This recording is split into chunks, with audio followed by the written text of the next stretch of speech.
बड़ी खबर आपको बता दें, सरकार की कोशिशों से जहां एक और तेल गैस के टैंकर लगातार भारत आ रहे हैं, वहीं मोदी सरकार ने एक्साइज ड्यूटी कम कर तेल गैस की कीमतों में उछाल की नौबत भी खत्म कर दी है। केंद्र सरकार ने पेट्रोल डीजल पर 10-10 रुपए एक्साइज ड्यूटी घटाने का फैसला किया है। पेट्रोल पर अब एक्साइज ड्यूटी 3 रुपए प्रति लीटर हुई, वहीं डीजल पर सीधे 10 रुपए की कटौती हुई है। पेट्रोल पर एक्साइज ड्यूटी उत्पाद शुल्क 13 रुपए प्रति लीटर से घटाकर 3 रुपए प्रति लीटर कर दिया गया है और डीजल पर उत्पाद शुल्क 10 रुपए प्रति लीटर से घटाकर 0 कर दिया गया है। पेट्रोल और डीजल की कीमत पर बढ़ने से रोकने के लिए, जो कीमतें बढ़ने की बात की जा रही थी, उनको रोकने के लिए यह कदम मोदी सरकार की तरफ से उठाया गया है।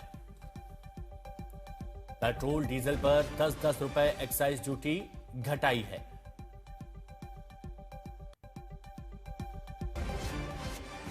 बिजनेस टुडे के एडिटर शैल भटनागर इस वक्त हमारे साथ में जुड़ चुके हैं।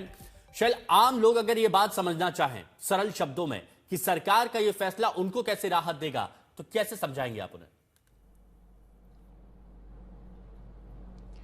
नमस्कार हिमांशु जी, इसको आप बस इस तरीके से समझिए कि जो रिटेल दाम है पेट्रोल और डीजल के, ये 28वें दिन जो कॉन्फ्लिक्ट अब आपको महायुद्ध चलता हुआ दिख रहा है, उससे हमको और आपको और करोड़ों भारतवासियों को सरकार बचाए हुए है।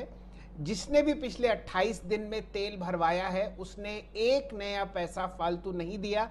हालांकि क्रूड ऑयल की जो परचेज है उसकी कॉस्ट दोगुनी हो चुकी है। आपको जानकर यह हैरानी होगी कि हर दिन हम लोग 5,000 करोड़ रुपए का तेल या एलपीजी खरीदते हैं भारत की अर्थव्यवस्था और भारत के किचन्स को चलने के लिए।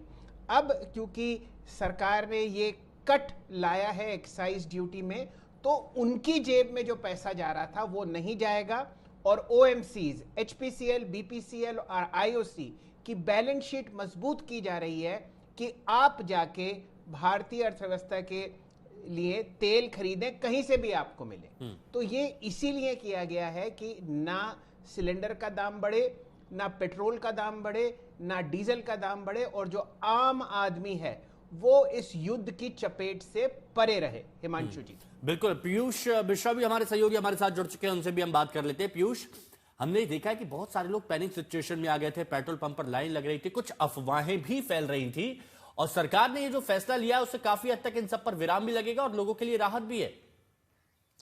जी बिल्कुल, बहुत बड़ी राहत है क्योंकि आज जो फैसला सरकार ने लिया है, इससे ये बात सुनिश्चित हो गई कि आगे आने वाले समय में पेट्रोल डीजल के दाम नहीं बढ़ेंगे। अगर हम इंटरनेशनल मार्केट की बात करें तो $70 प्रति बैरल से बढ़कर ये दाम $100 प्रति बैरल तक को पार कर गया था और पिछले एक महीने में ये स्थिति हमने देखी है। और जिस तरह से युद्ध है उसकी चपेट में जो मार्केट है पूरा आया हुआ है और उसका इंटरनेशनल मार्केट पर सबसे ज्यादा असर पड़ रहा है। इस वजह से ये हो रहा था कि जो तेल कंपनियां, उनको नुकसान हो रहा था और उनके नुकसान की भरपाई के लिए सरकार ने कह दिया कि हम एक्साइज ड्यूटी कम कर रहे हैं, यानी कि जो इनडायरेक्ट टैक्स सरकार के पास जा रहा था वो अब सरकार ने कम कर दिया है। 10 रुपए प्रति लीटर कर दिया है। पेट्रोल डीजल दोनों में से 13 से 3 पेट्रोल का और डीजल का 10 से 0। तो इससे कहीं ना कहीं बहुत बड़ी राहत जो है लोगों को मिलने वाली है। दूसरी बड़ी राहत ये मिलेगी कि जो सप्लाई है उसमें कहीं ना कहीं कोई कमी नहीं आएगी। जो लोगों में डर था कि लॉकडाउन लगने वाला है, उसको लेकर सरकार ने साफ कर दिया है कि ये सिर्फ और सिर्फ रूमर्स है। इस पर लोगों को कोई विश्वास, कोई बात पर नहीं करना चाहिए क्योंकि ये सिर्फ और सिर्फ लोगों के द्वारा फैलाया गया भ्रम है।